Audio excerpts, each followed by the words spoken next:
దొంగిలించబడ్డ తన కారుని మళ్ళీ 22 లక్షలు పెట్టి కొన్నాడు. ఎర్రి పప్పలంతా ఒక్క ఈ చోటే చేరారేలా.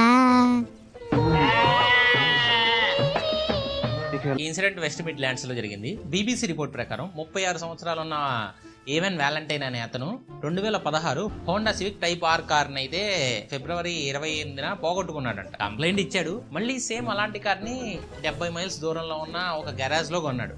ఆ కార్ కొనడానికి కూడా ఒక రీజన్ ఉంది. Same colour, same year, same model number, same car కూడా.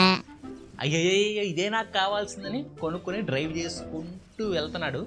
వెళ్లే దారిలో ఒక విషయం అర్థమైంది. తన పాత కారులో ఉండే టెంట్ బ్యాగ్ కానీ, క్రిస్మస్ ట్రీ నీడిల్స్ కానీ, మార్స్ బార్ ర్యాపర్స్ కానీ సేమ్ అన్ని ఈ కారులో కూడా ఉన్నాయి.